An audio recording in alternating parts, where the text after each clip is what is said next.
Hi, everyone. Thank you for coming. I have a few announcements to make before we begin. All right, we are here to celebrate Through the Valley of the Nest of Spiders by Samuel R. Delany.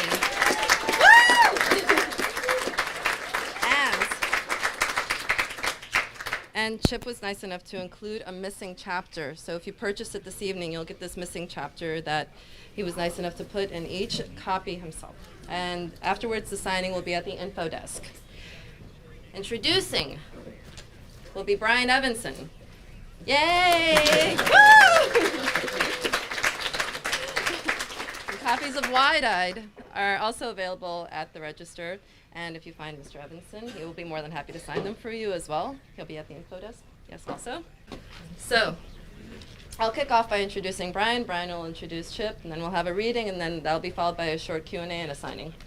Okay, Brian Evenson is the author of 10 books of fiction, including Fugue State, Open Curtain, and Wide-Eyed, all from Coffee House Press. He has been a finalist for the Edgar Award, the Shirley Jackson Award, and the World Fantasy Award, and the winner of the International Horror Guild Award, the American Library Association's Award for Best Horror Novel.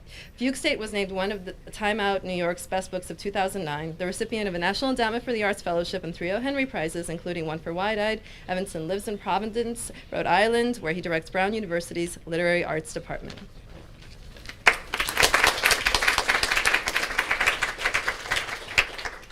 So it's a real pleasure for me to be here. I came up from Providence just to introduce Chip. I'm going to be here for about 4 hours in town, and then I go back home. But he's one of my favorite writers and one of my favorite people, so I felt like I should do it. Samuel Delany is a man who has worn many writerly hats over the years. Some people know him as a writer of best-selling science fiction, others as a writer of unflinching and sometimes difficult novels about sexuality and gender, others as a leading theorist of queer theory, others as someone who writes engagingly and incisively about writing, still others as a remarkably honest memoirist who speaks quite frankly, for instance, about sexual encounters in Times Square's porn theaters or about the subterranean sexual life on the streets of New York. By the age of 26, Delany had won 4 Nebula Awards. His science fiction includes Babel 17, in which, during an interstellar war, a language is developed that can be used as a weapon. Learning it alters one's perception and thought. Drawing on Sapir-Whorf's linguistic relativity hypothesis, the book manages to be theoretically relevant and complex and still tells an intriguing and fast-paced story. His Nova is a multi-layered novel which turns the space opera on its head. Trouble on Triton, subtitled An Ambiguous Heterotopia, a term you might recognize from Michel Foucault's work, explores a space in which technology allows for intense self-modification, including changing of appearance, gender, and even specific mental patterns. Dahlgren is perhaps his best-known book, and it is also the book where one can most easily see the intersection of the ideas of all his different kinds of work. In Dahlgren, Delany offers a portrait of alternative societies as they are taking form within the confines of Bologna, a city in the American Midwest that has been cut off from the rest of the country due to an unnamed catastrophe. The plot is nonlinear. It shifts in time frame and chronology, and the main character seems to be suffering intermittent memory loss. There are as well metafictional moments, and a sense of reality as something subject to fragmentation and transfiguration, which is something that, of course, we know to be the case, at least as far as our perception of reality works, but which is rarely expressed so elegantly in prose. It also offers at moments a sometimes graphic view of open and polymorphously perverse sexuality, such as is to be found in Delany's non-SF novels such as Hog and The Madman. Above all, it is a complex and wonderfully difficult novel that still remains at the pinnacle of literary science fiction. His other novels include The Madman, a book that he has described as a pornotopic fantasy. In it, a black gay graduate student is researching a dissertation on a Korean-American philosopher who has been stabbed to death outside of a gay bar. As his research and investigation continues, he finds his lifestyle coming to correspond more and more with that of the person he's investigating. There's also Hog, which I've written about elsewhere, in which it was written in the late 60s and early 70s, but not published until 1995. It is, I think, one of the most unsettling books ever written, one that violates every taboo and then some. Larry McCaffrey has called it, quote, the most shocking novel published in the 20th century, unquote. Everything is in excess here, but nothing is gratuitous. And as the excess bleeds slowly out of the reader's mind, one is left with the strength of Delany's writing and thinking. Dark Reflections, Delany's last book before the book we are celebrating tonight, is quieter, the story of the life of a gay African-American poet and the struggles that he faces. Says Michael Cunningham of that book, quote, Samuel Delany can invent and populate alien worlds or hypothetical futures, and he can, with equal skill, home in, as he does in Dark Reflections, on the extraordinary life of a single, outwardly ordinary man living right now in New York City. Delany gives us an understanding that all worlds, including our own, are alien and terrifying and wondrous, unquote. Tonight we're here to celebrate the release of Through the Valley of the Nest of Spiders. It's the story of Eric Jeffers, who, on the cusp of turning 17, meets the man who will become his life partner in the bathroom of a rest stop and goes on to live with him for decades, something, of course, we've all experienced. It is a celebration of sex and love and of taking a chance to be free, and Delany has spoken of it as a book existing at the intersection of literature, science fiction, and pornography, an intersection that nobody occupies quite as well as he does. I feel compelled to say just a few more things. For me, one of the questions that Chip's recent work poses is, what does it mean to shape a life? Both this book and Dark Reflections are concerned with that, and Chip, I think, is better than anyone I know at envisioning the joyous alternatives to lives and ways of thinking that sitcoms and other sources of so-called culture thrust at us. Behind it all is, I think, an investigation of how to be happy, how to live, and in C.D. Wright's words, live as one with others. I've kept you long enough. I'll say no more about it, instead letting Delany himself say what he wants to say about it before reading from it. Please join me in welcoming a writer with one of the world's greatest beards, a versatile writer who stirs up all the right kinds of trouble, Chip Delany.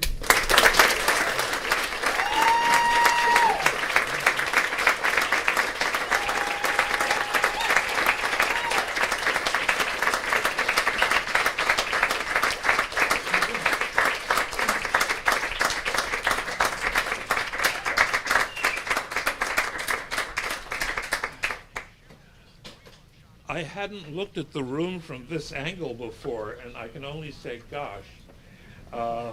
Thank you, Brian. That is quite an introduction to try to live up to.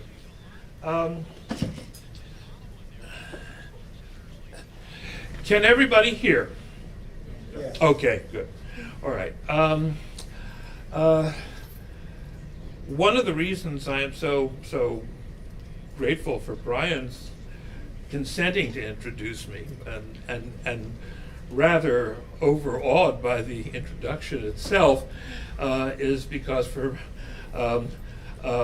Through the Valley of the Nest of Spiders, Brian is one of the dedicatees, and that is because Brian's own fiction is some of the weirdest stuff I've ever read, and I mean that in every possible positive way you can mean it. Let me see, how do we start this? I'm going to read two pieces. One is, I'm going to start with a longer piece. It takes about a half hour, and it's a selection from Through the Valley of the Nest of Spiders. Then we'll have, about anywhere between 15 or 20 minutes of Q&A. And then I'll close with a relatively short piece that takes about 10 minutes to read, because by that time you will all be squirming in your chairs and ready to go home, so we won't keep you too terribly long at the end. But I found that's a fairly audience-friendly shape for reading, and so that's what we'll do. One of the I guess I'd say themes of the section I'm going to read to start off with is something I think that is fairly common to almost everybody, and that is the fear of being discovered in one's sexuality. And I don't think it's particularly, I don't think it's unique to people who are gay. I think gay people, straight people, in their adolescence and that weird period from 15, 16, 17, all have more or less anxiety about what's going to happen when dad or mom walks in and realizes what I'm doing. So that's one of the reasons why I've chosen it.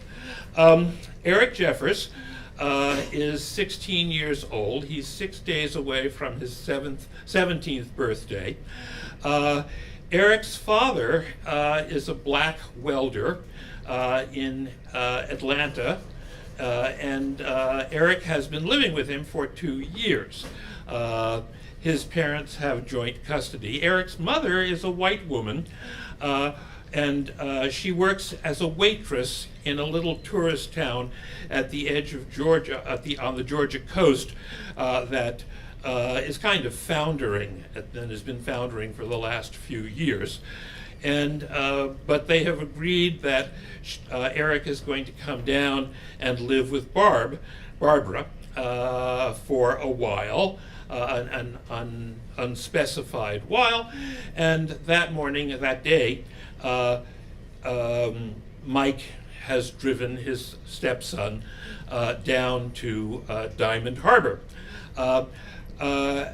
One of the things that has happened, however, that makes the trip a little unusual is that just before getting to Diamond Harbor, Eric has suggested that to his father that they stop off at a restroom that a acquaintance of his, a gay acquaintance of his, has mentioned is rather a kicky place if you enter it with the right, in the right frame of mind. And indeed, 16-year-old Eric has gone in, and he has gone into the back restroom for 18 minutes and 32 seconds, during which he has been the focus of 5 orgasms. I will say no more than that. He then comes out, and without sort of batting an eye, gets back into the car with his dad, and they drive the rest of the way to Diamond Harbor, and where they indeed arrive. This is chapter 4.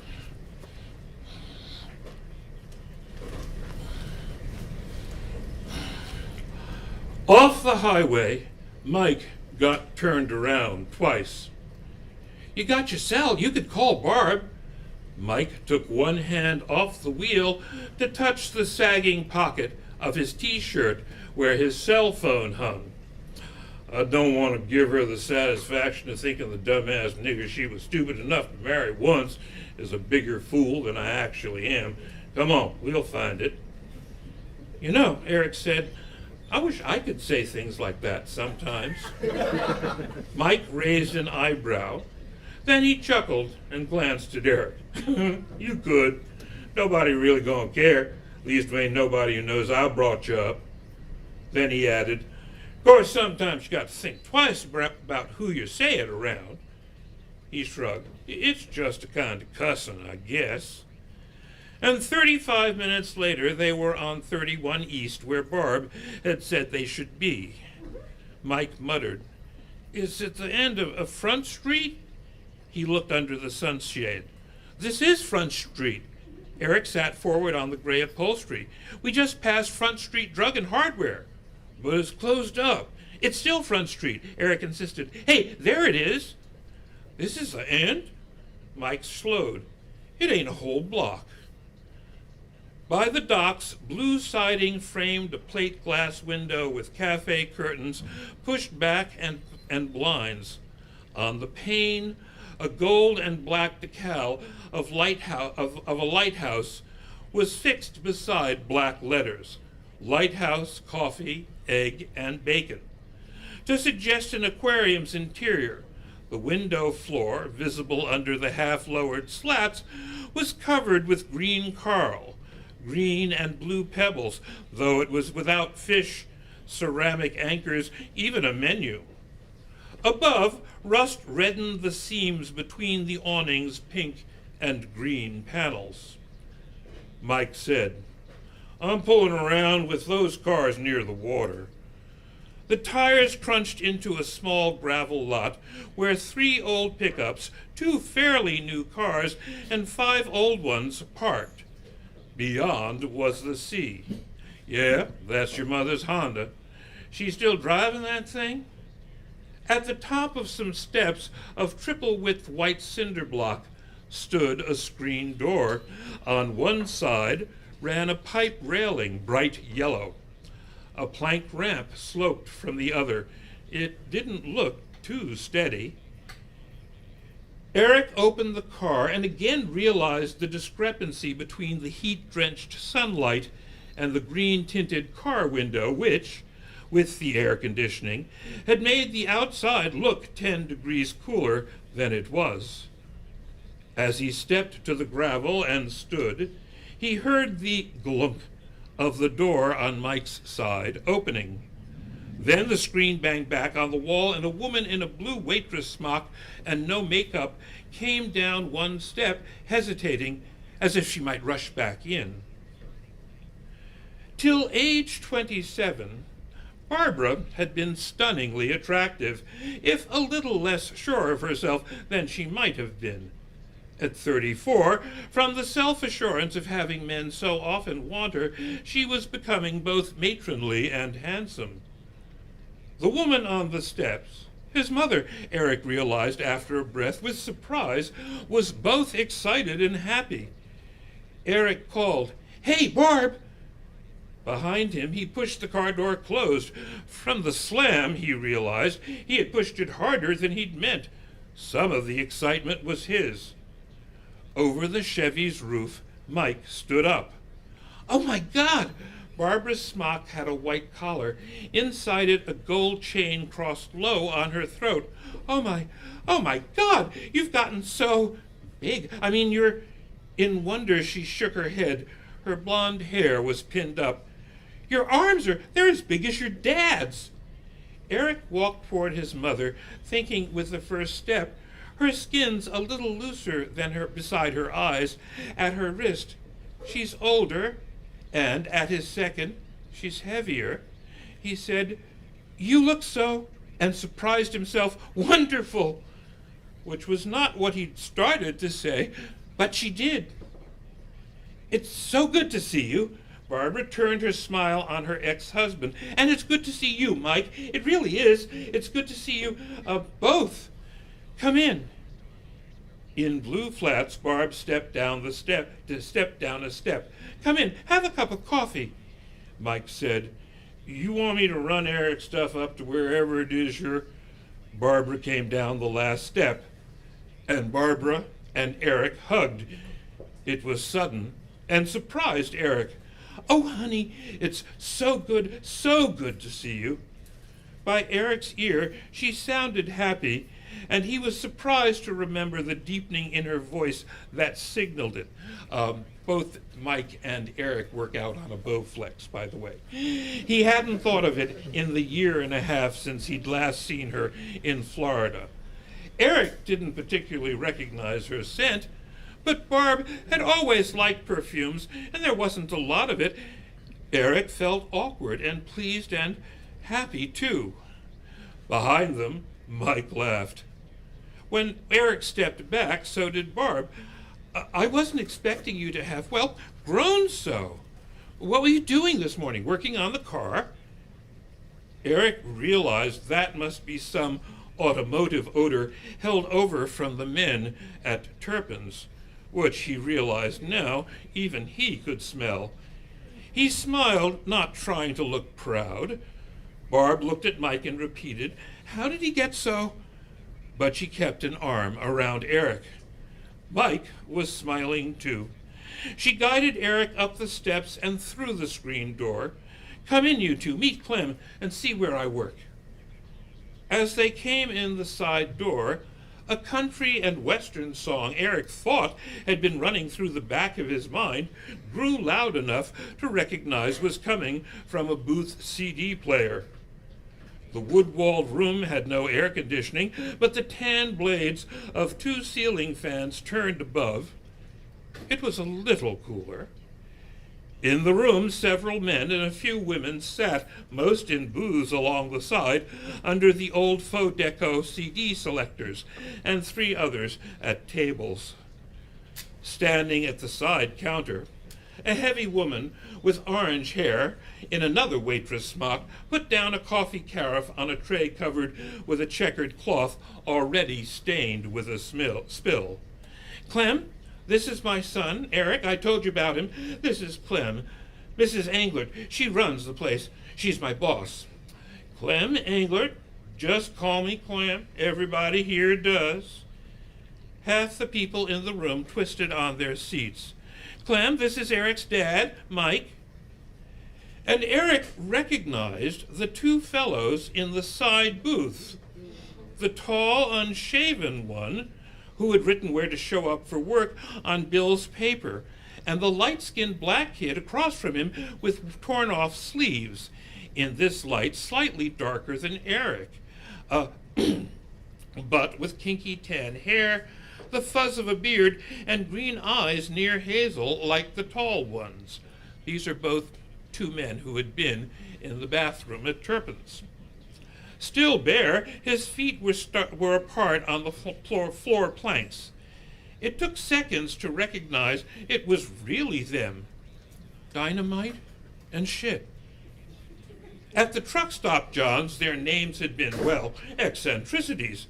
But at the Seaside Cafe, they were absurdities. Eric stopped breathing.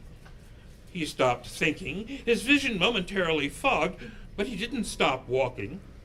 He blinked and looked away, only to realize then they had not looked at him any more than Ted had back at the truck stop's Parts and Notions.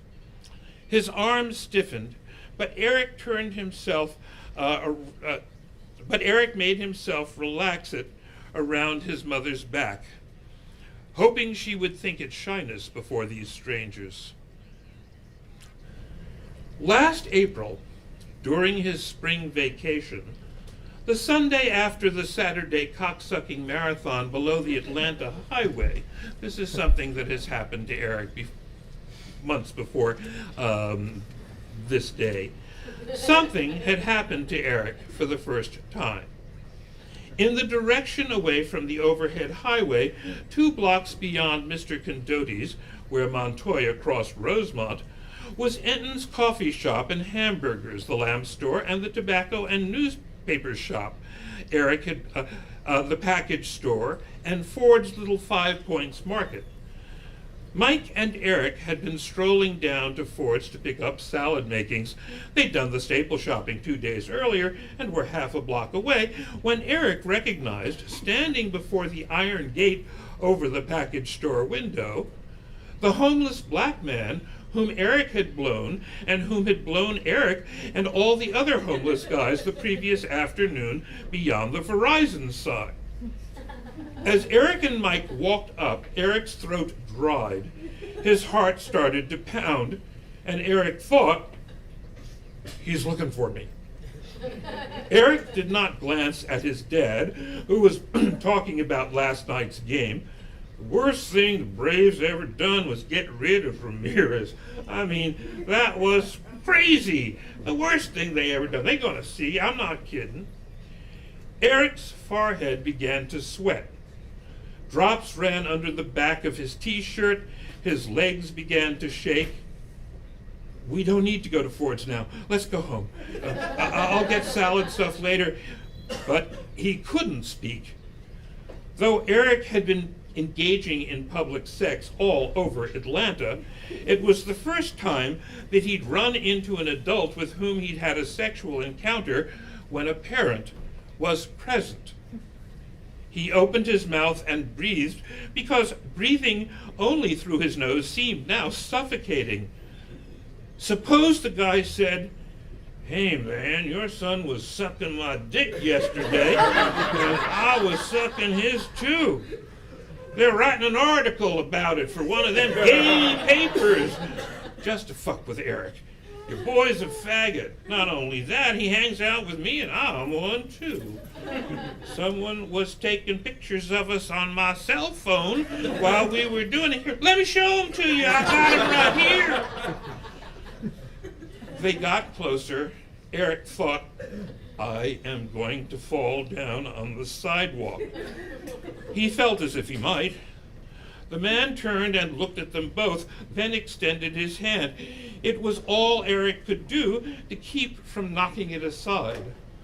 On one dark finger, the man's gold wedding band was as incongruous now as it had been the day before. His wife had found out and demanded he tell Mike. Mike halted, dug into his pocket, pulled out some change, and funneled 3/4, a nickel, and some pennies. For seconds, Eric was sure they were going to shake hands. This had to be some setup arranged weeks ago. From his own black fingers into the man's brown ones. There you go, brother. You catch the Braves last night? No. From under the broken bill of his crushed tweed cap, the man glanced at Eric. And that was all. If Eric could have torn loose what monies were in his own pockets and pushed them at on the fellow, dropping to his knees to beg his silence, he would have. But what he did was grunt. Ugh. Mike frowned over at Eric. What'd you say? Eric tried to whisper, nothing, but it was only a mouth movement. Because Mike went on walking, Eric walked too, and did not fall.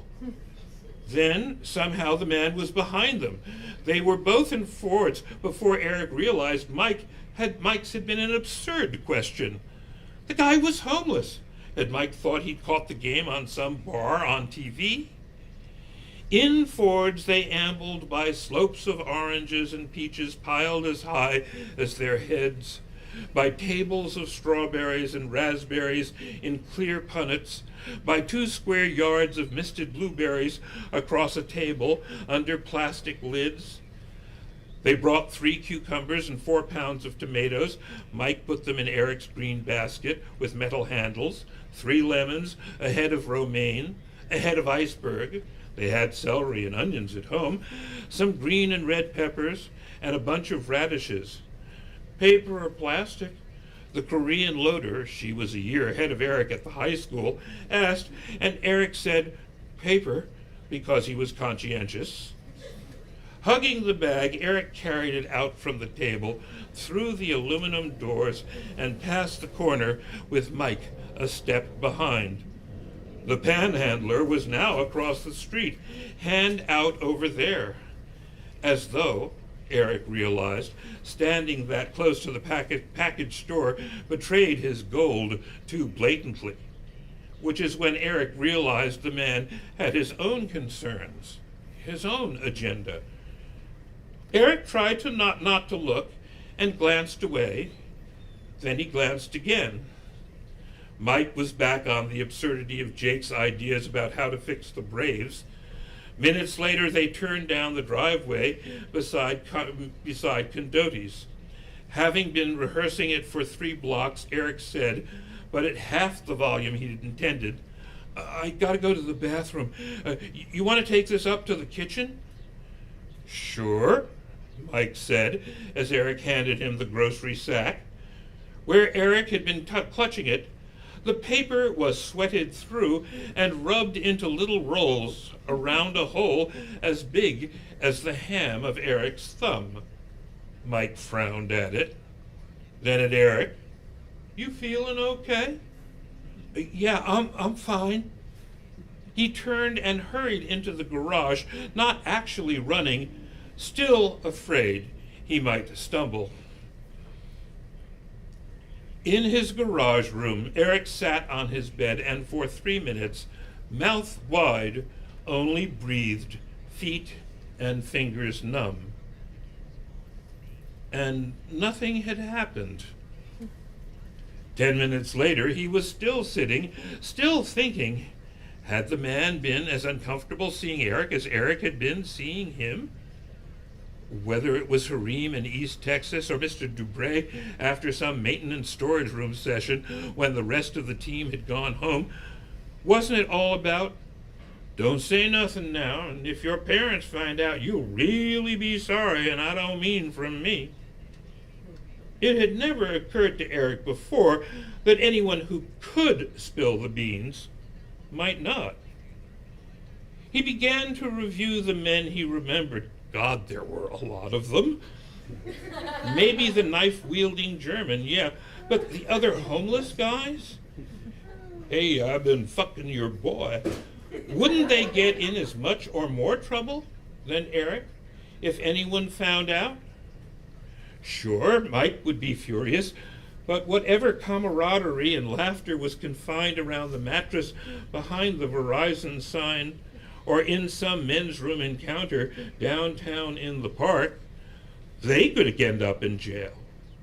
They had as many or more reasons to keep the secret as Eric. Finally, sitting up, Eric thought, you have to make sure you don't, through your own fear, give things away.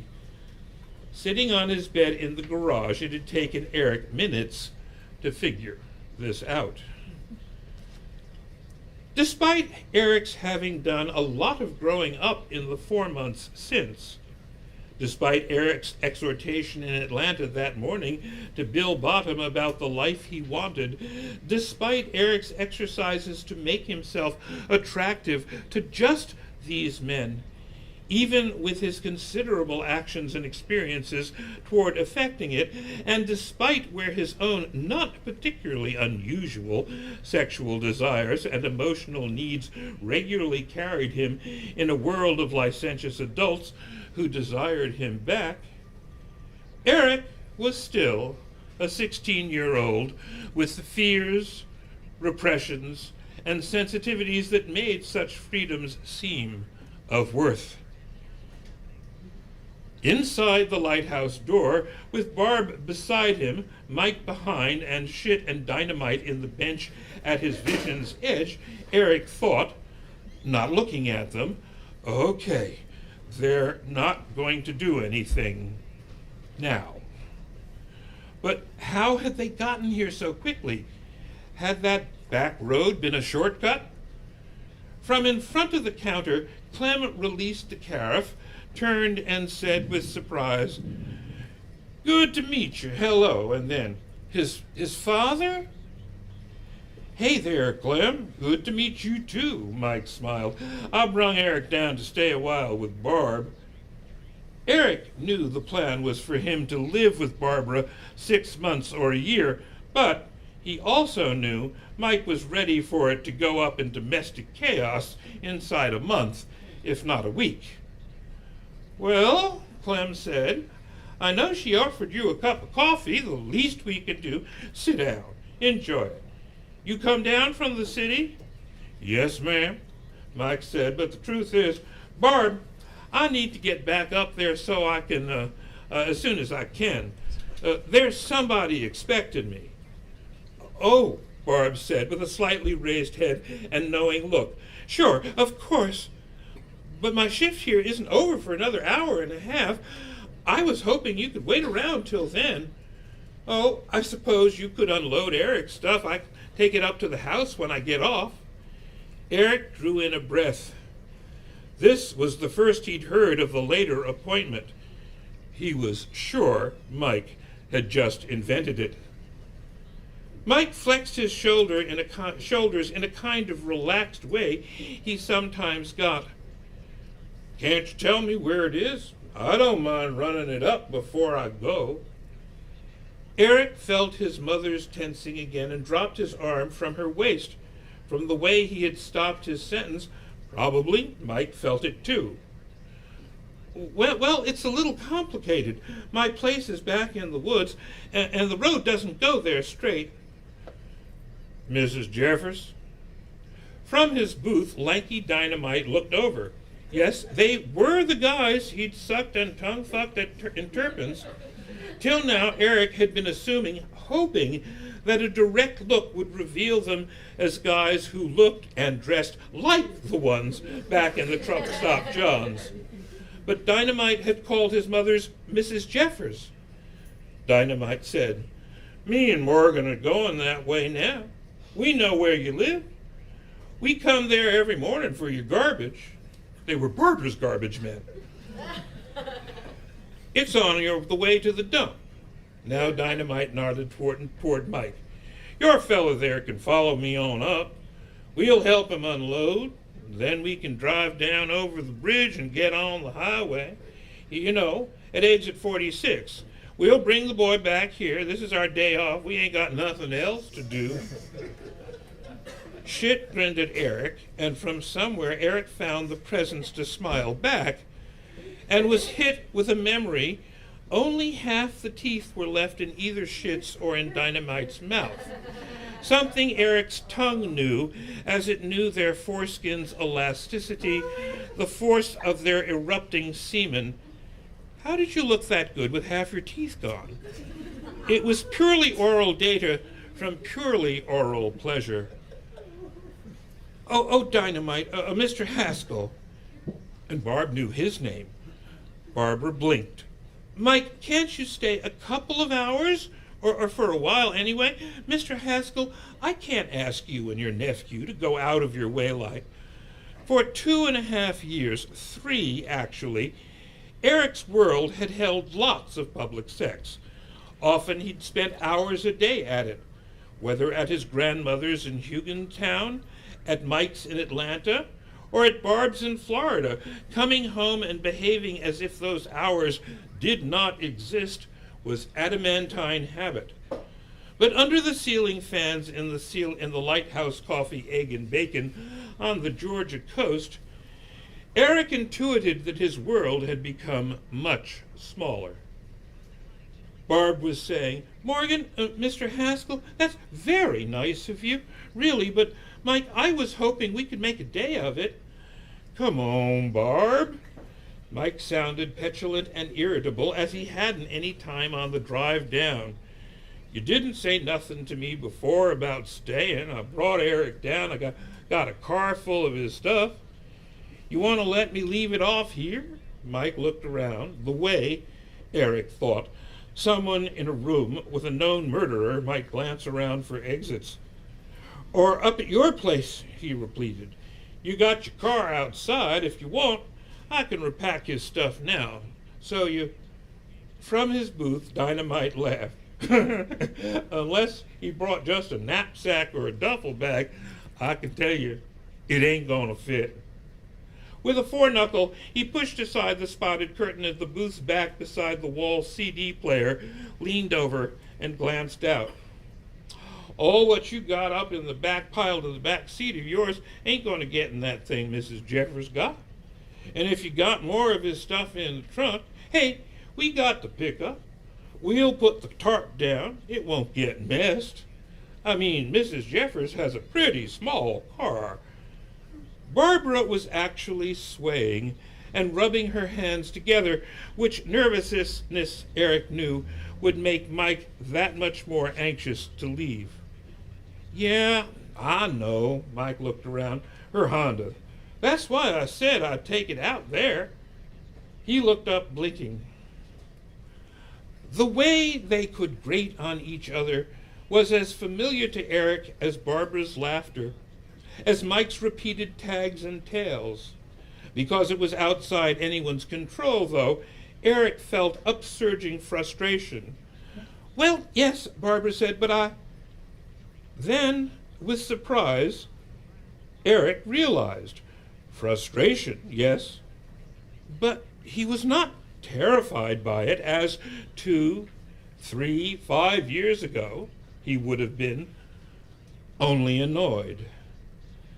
Standing up from the booth, Dynamite frowned at Morgan, who flapped both hands on the table edge to push himself up and step out, looking as happy as Barbara herself when she'd first seen Eric. "All you got to do is follow behind us." Taller Dynamite looked back at Barbara, reached up and rubbed a thumb knuckle under his nose, while Eric thought, "These guys are all hands and feet." "We promise not to lose him, ma'am. Come on. When we get there, Mrs. Jeffers, you want us to take it inside for you? Well, if you put his things out on the porch. Again, Barbara looked around as though hoping someone else would offer assistance. That's going to be Eric's room. Clem had started putting juice glasses on a shelf and didn't seem about to suggest an hour off. I mean, the door's open. There's a bed out there. I put sheets on it already. But really, I can't ask you to do. You don't gotta ask, Mrs. Jeffers. Dynamite started across the floor among the tables. We do it anyway. Come on. Once we get his stuff in there, your fella here can be on his way, and we'll bring your boy right back and have that sociable cup of coffee. At home, I let Morgan do the coffee making, 'cause he'd do it better than I ever learned. But the lighthouse brew is pretty decent here, I guess. Enough to make these fellers come back and risk their kidneys on another cup. 3 or 4 customers laughed. Dynamite chuckled at his own joke, nodded toward another coffee drinker, a black man Eric noticed, then reached the door. A little hysterically, Eric thought, I was just sucking off these guys in a fucking men's room less than an hour ago.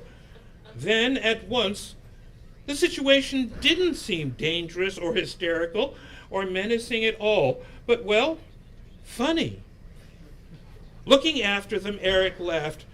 Come on, Dad, he said, only a little too loud. They'll show us, Barb. Shit walked past, giving Eric an even bigger grin.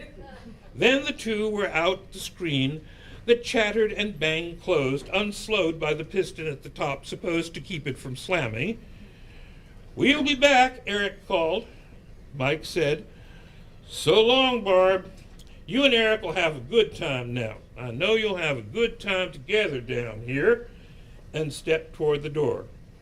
I'm really sorry I can't hang around some. And Eric realized his father wouldn't see his mother again this visit, and had planned it that way. Eric followed his dad to see Shit and Dynamite climbing into their pickup cab forward in the corner. Don't worry now, Dynamite called without looking. You just follow us. We'll get you there. As Eric stepped from the door out on the water beyond the postage stamp lot, a wave broke to sputtering foam, a glitter across green sea beside them, advancing shoreward with the inexorability of distilled time itself. As Eric reached the bottom step, it vanished under the shoal, and as he put another runner to gravel, he heard it roosh the shingle. 30 yards out, another wave gathered. In the Chevy with Mike, they watched the pickup pull from the lot. It was painted 2, possibly 3 blues with some orange on the front fender, with black marker, Shit and silver gaffer's tape, Dynamite, across its tailgate, refuse. And all of it was dusty. A chain rattled at the gate's side. Eric wondered if Mike had seen it back at the truck stop lot, but as they followed onto a path that took them into coastal overgrowth, all Mike said was, I can't believe your mama not only leaves her damn door unlocked down here, but would announce it to everybody in a goddamn public restaurant in town. But hey, I don't know. Maybe Diamond Harbor is that kind of place.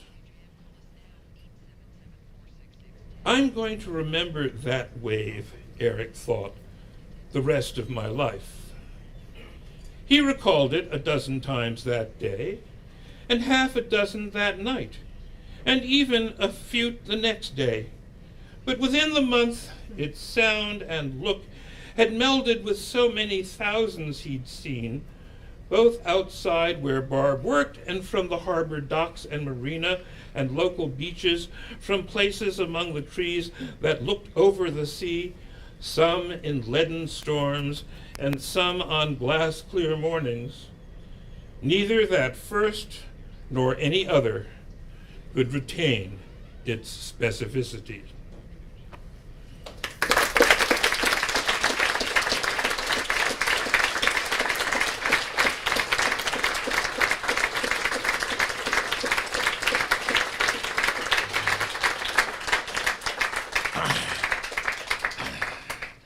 have to apologize. I have reached that age where I have to take among my 25 pills every morning, about 9 of them which tend to dry my mouth out, and it happens when I'm not expecting it. I'm going along and suddenly it all turns to cotton.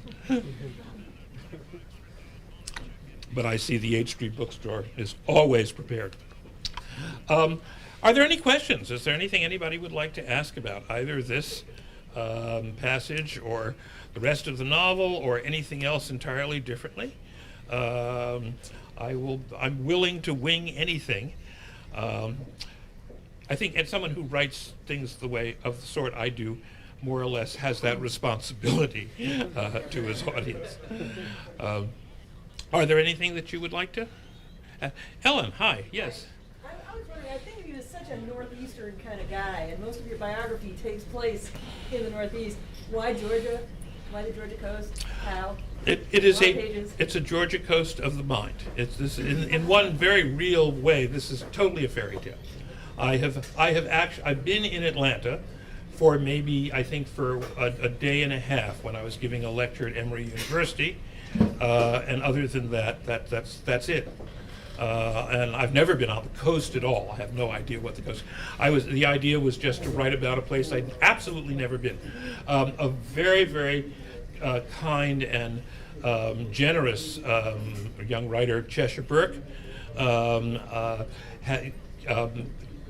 took some pictures of Little Five Points, which is the neighborhood that part of it is set in, and sent me some pictures and actually wrote some descriptions of the neighborhood, and which I used as sort of a basis for some of the descriptions. But there's not much of it that takes place in Atlanta, and the part in Georgia, as I said, that's complete invention. I just decided I will just, have fun. And as I said, so the result, as I said, is an 800-page fairy tale in more ways than 12. Yes, hi, Terry, yes. Yeah. Could you talk about the relationship of Dark Reflections to The Madman and this book? Is something that's kind of sandwiched between, because as a kind of interregnum in some ways in terms of how I taught Dark Reflections, because I teach undergraduates and I couldn't teach The Madman to them. And I was really amazed at how they plugged into Dark Reflections in terms of the representation of the artist and the ideas of memory. And it was actually the text that was most popular that semester. Oh, okay. And so when I think about the representation of sexuality, I'm wondering if you could talk a bit how that novel relates to those other two novels. Well, they're very different novels. For one thing, they're very different in size. Right. Dark Reflections is what, 250 pages. This is 804, and it's missing a chapter. Talking about the relationships of your different works, that's the last thing you can ask the writer. I don't know what the relationship is. I mean, I know there. An idea that I had for Dark Reflection and it was a motivating idea, is I wanted to write a book for my brightest graduate students. I teach creative writing at Temple University, and for several years I was director of the creative writing program. And I wanted to write a book about the lives of a serious, dedicated poet who happened to be African American, because I'm African American, and who didn't get that Guggenheim, who didn't get, whose work was not picked up by anyone and sort of shepherded into the limelight. A person whose work is very, very good and very, very rigorously done, but it doesn't happen to have any kind of popular handle that anybody can kind of use to sell it. And he has given his entire life to poetry. And what that life is going to be like. He is an adjunct. He's an adjunct college teacher all of his life. I teach. Huh? At the school where I teach. Yeah. Well. Staten Island. Yeah. Well. The Staten Island school there is I think Staten Island. There is no Staten Island State, so it's a made-up school as far as that's concerned. But And I've met many people like that. I've met many black writers who have been working since the 30s and 40s, and they're now, in their 70s or 80s, and they're wonderfully civilized, wonderfully, and many of them are gay, civilized older gentlemen, and you've never heard their names, and you probably never will. And they've had 6 little books of poetry, that you'll never find in anybody's library, unless somebody just happens to be collecting them. And it's so that's and then I wanted to write about someone who was not an artist at all, and just a very ordinary, two guys who are very ordinary, people, and they get together and the life of Arnold Hawley in Dark Reflections is fundamentally a tragic life, although it has its moment of redemption. At the end, it has its moment of redemption, but it's a moment of redemption. Whereas in these guys have fun. Pretty much all their life. At the end, it's rough. They have a rough time at the end, because I think everybody has a rough time at the end.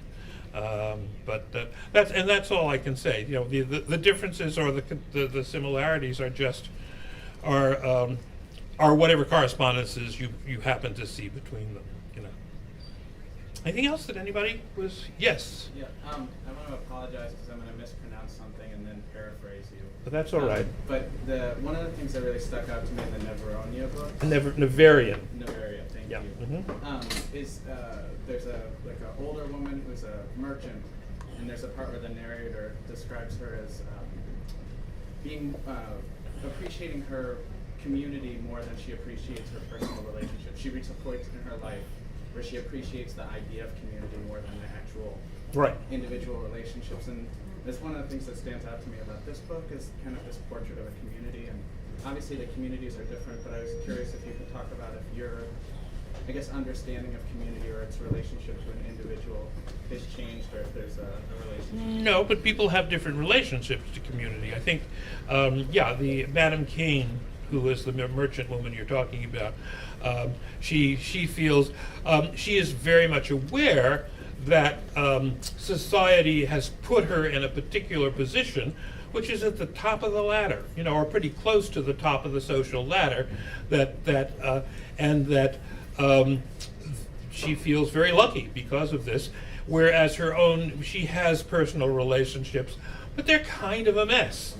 And possibly one reason they are a mess is because she's had to put so much time into, being a successful merchant, and she hasn't been able to, it's, the old story of not putting the time into the personal, in the personal stuff.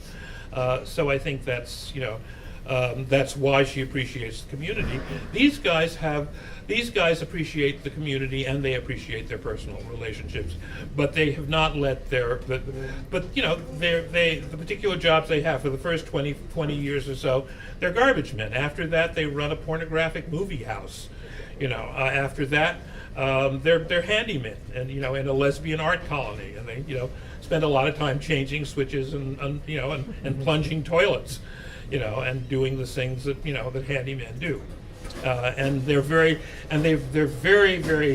fond, but in spite of themselves, they're very, very fond of their community. At the end, they realize it's a community that could only exist because of a certain kind of institutional support that it's gotten. And indeed, they could only have had the kind of lives that they did if there was also a certain amount of institutional support for them, which is one of the sort of the main, call it themes or points of the story. If you don't have that institutional support, this fairy tale would be impossible. So that's kind of how it works. One last question, and then we will close this. Yes, my friend. Yes, you. Some people look at work such as yours and they see the story as a box, and they see inside the box, they see theory, science, so forth and so on. How do you see your work? Do you see it as something that contains something? Do you see it as something embedded in something? How do you approach those different levels, or do you not see those levels at all? Well, I don't know. When I get questions like that, because there's so many little tendrils that interlock with so many others, and I see some of them interlocking in ways different from the way this question itself suggests they interlock. And we don't have, a 3-hour seminar to take the whole thing apart.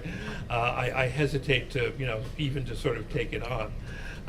And I am tempted to back up into something like, well, I'm just trying to tell a good story, which is true.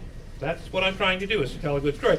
I am, of course, I've been doing it long enough to know that a good story is a pretty damn complicated thing to tell. It's not just, it's not what most television producers are sure it is, which is, and if they did know what a good story was, they'd have far more of them on television than we do, so, and we don't, and so, which merely goes to show you.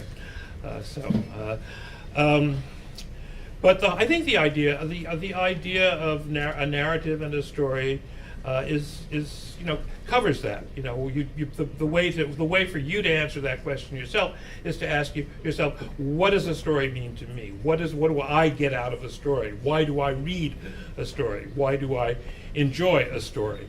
Why do I want stories in my life?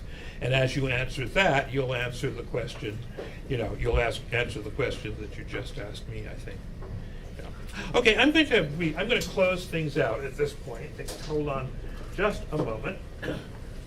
The last thing I'm going to read is very short. It's about 10 minutes, and I commend you for sitting so still for so long. I'm going to read you a little section from my autobiography. It's an old book, but it's one I'm still very fond of, and called The Motion of Light and Water. And this little section is basically two small sections. One from when I was about an 11-year-old at summer camp, and I'm a red diaper baby, and went to a wonderful leftist summer camp that made me, if I'm any kind of human being, half the reason is because of what happened there. And then there's a break, and we jump to when I was 17 in New York City. Music was a hugely important ribbon weaving through our lives at Camp Woodland. That summer, I played the violin in the camp orchestra for a production of Herbert Hofrich's cantata, We Come from the City, about a bunch of young city people who arrive in the Catskills to work on the Downsville Dam. That same year, in the back of a pickup truck with a tape recorder, Norman Kasdan, and half a dozen other campers, I rode through the countryside to collect songs and stories from local folk shortly to be dispossessed from their neat homes, the leafy light over the gray porches and wire-frame screen doors already suggesting the water that would soon cover their sites to a depth of 40 feet by the Lackawack Reservoir. Wrapped through the evening, gathered in the stone amphitheater behind the recreation hall, we sat forward on our rocky seats while, down on the concrete platform, a log fire burning at its base, Pete Seeger flailed out the Cumberland Mountain Bear Chase on his banjo. At the final twanging chord, he flung his fingers down the string so hard that two of his stainless finger picks flew off to spin glittering among the first rows of listeners. At the same moment, a crack of water in the damp cement beneath the fire, burning an hour now, exploded like a gun crack, knocking over a log and sending cement bits clicking and furious sparks up 25 feet, swirling above Pete, turned to gape upward now, above the stage, above the trees, and into indigo evening. We all gasped and applauded and laughed. I knew I had come to a magic place. My second year at the 4th of July celebration on the ski slope down the hill across the Trestle Bridge over the rocky and frothing Esopus River, I watched our new music counselor, Bob de Cormier, stand before the counselors' chorus, crowded together with their music on the performance platform's planks. Knees together, thumbs and forefingers touching, Bob began to conduct. Out over campers and townspeople from Ellenville and Kingston and Bearsville and Woodstock and Phoenicia who'd come together for America's birthday, they sang, "The heart needs a brain, and the brain needs a heart, and the whole is greater than any one part."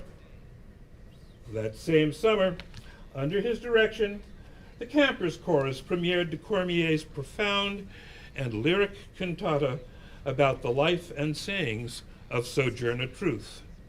And in my third year, I sang and danced the lead in another Hoffer cantata, Boney Quillen, based on a local legend about a logger who ate his girlfriend's flowers when she went off with another man, who tricked his bosses and danced out the nights and carried his axe through the Catskill mornings. That summer, my favorite counselor was a slender, light tan woman named Mary. She had a mannish voice, and when we were assigned our parts in the chorus, she was pronounced, to some surprise, a tenor rather than soprano or alto. She sat next to me during chorus rehearsal all summer. Mary usually came to the Wednesday night social dances in jeans and short sleeves. When somebody made some comment and she finally consented to wear a skirt, I remember her as we stood by the wooden wall telling me, "I have a feeling I look very funny in this thing." She did. My family knew Mary's family, and on visiting day, when Mom and Dad came up, my father asked her surprised, "Why in the world did you cut all your hair off like that, young lady?" Jocularly, Mary answered, "Oh, the last time I was at the barber's, I fell asleep in the chair. When I woke up, he'd just gone on cutting, and it was like this." It was a rehearsed answer for an untoward question, but both my parents looked sad. Still, Mary listened patiently again and again while we sat at the old upright in Brooklyn College to my faltering, incomplete attempts that August to write my own cantata, and was even encouraging, which was more, I'm afraid, than the attempts merited. All through those summers, professional musicians like Seeger and Louise Beavers came to make us music, and local musicians like Grant Richards sang us about Bessie the Heifer, and aging Mike Todd played the harmonica and clacked his rhythmic rattling spoons in frantic chatter, stamping his boots while we listened, fascinated. Then, in my fourth year, suddenly I was in the older Woodland Work Camp, further down the hill. Now, all the time I was in and out of a building just up the road, which I'd only glimpsed the previous years, called, beautifully and mystically, Butterfly Cottage.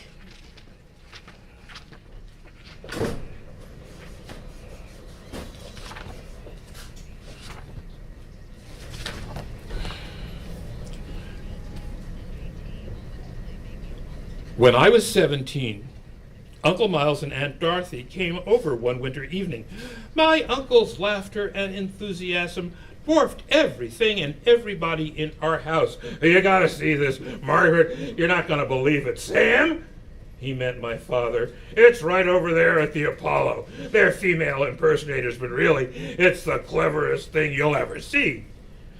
My mother's brother-in-law, Miles, a judge, was just not usually so boisterous about such things, at least not when I'd seen him before. "That's the Jewel Box Review," my mother said. "Yes, I read about it." "Men dressed up like women," one or another of my cousins commented. "I think it sounds nasty. They're probably all fairies anyway."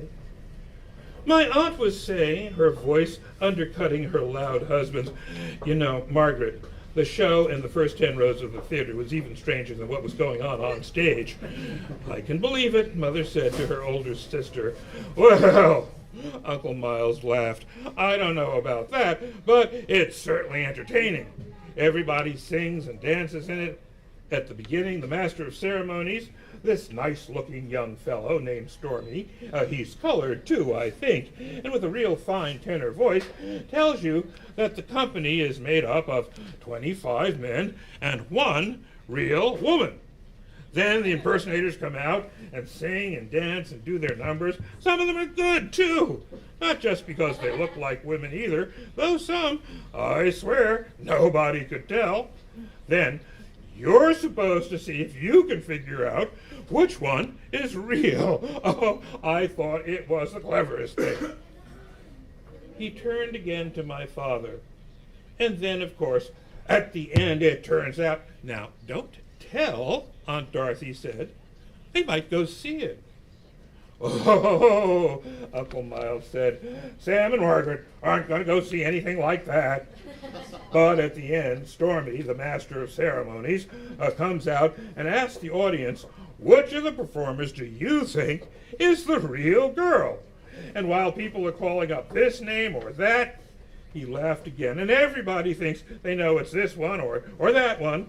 Stormy pulls this thing that's been holding his hair back and shakes it out, and you realize that she's been the real woman all along. And it's right there over at the Apollo. Now, that's not the usual sort of thing they have there, is it? My father asked. Is that what they're doing there now? I don't like to go there, Aunt Dorothy said. The jokes the comedians tell are always so dirty.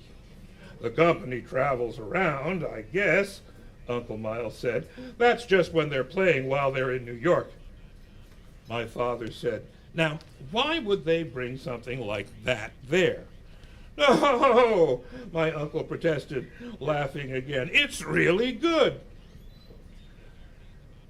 I stood in the living room like someone grown invisible, listening, wondering, puzzling that Uncle Miles, usually so staid, could grant his approval, even his enthusiastic approbation, to something so anarchic. At the same time, I yearned to see this transvestial extravaganza with a desire approaching the electric. Perhaps I would notice something, meet someone, recognize something in one of those strange people who'd clearly been marked as foreign and alien to everything I knew, that would in some way enlighten me about my own sexuality. I committed myself to seeing the show with the same desperation with which I'd sought out Gide's Corydon and The Immoralist. Coming across me reading it behind a book at my desk back in my freshman English class, Mr. Cotter had begun to thunder, and what is it that's so important that you're reading it in here? And on recognizing the title and the Nobel Prize-winning author, returned to his normal conversational tone. Well, that probably is more important than anything I'm saying right now. You go on. The next Saturday, I strolled over to the 125th Street and the fabled Harlem Theater, where regular movies alternated through the day and evening with live entertainment. This month's show, proclaimed the marquee, was indeed the Jewel Box Review. I paid the $5 for my ticket, half my month's allowance, went in and sat as close to the front of the orchestra as I dared, watching the last half hour of an unremarkable Western. The audience was mostly black, but a few white people had come, as though somehow this particular show transcended parochial racial interests. At the film's end, the lights came up on the stage, the first curtain swept back, and, in purple sequins, a middle-aged black woman comic came out to regale the audience with a barrage of jokes far more sexually suggestive than I would have thought in those days it was legal to tell from a public stage. Toward the end of her routine, which, vulgar as it was very funny, the orchestra players filed into the small pit. Then the music crashed up and out, another curtain swung back, and an amplified voice announced to the multiple balconies in the dark, "And now, ladies and gentlemen, what you've all been waiting for, the fabulous Jewel Box Review." Why double my uncle's description with accounts of the glitter and feathers and sweeping trains in which the female impersonators danced with their male partners, a maleness suddenly thrust into quotation marks by the fake bosoms, cinched waist, and wigs around it? For here all masculinity seemed as questionable as any femininity on show. Betwixt and black-tied, Stormy introduced Mr. Alberto Pavlova, who in tutu-toe shoes and silver wig began to dance the dying swan, only to break into something hot and kicky with a sudden lurch of the music toward jazz.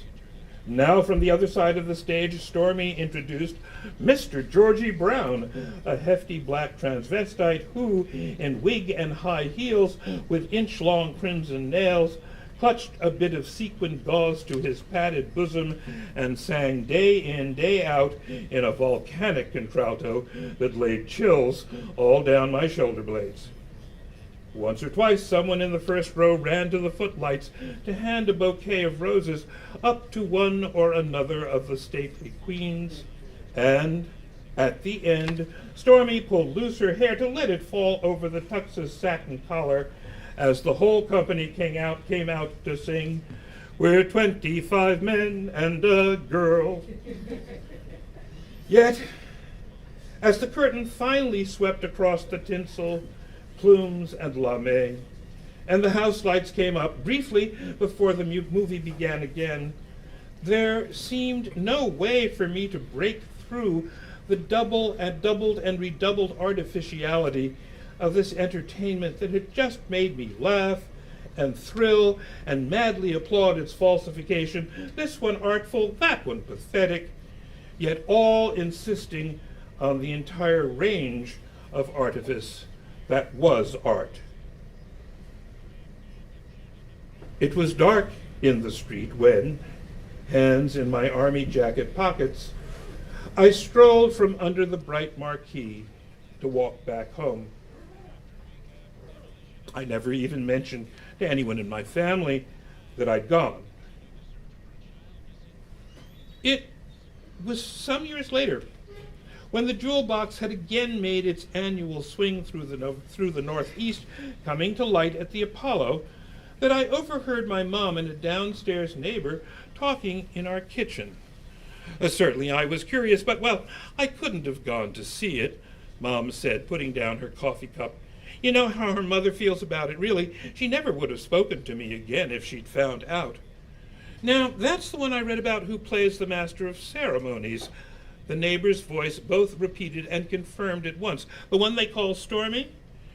Yes, that's Mary, who used to be a counselor with Sam and Peggy at camp about 6 or 7 years ago. My mother nodded. That's right. And for a moment, and only a moment, it was as if a gap between two absolute and unquestionably separated columns or encampments of the world had suddenly revealed itself as illusory, that what I had assumed two was really one, and that the glacial solidity of the boundary I'd been sure existed between them was as permeable as shimmering water, as shifting light.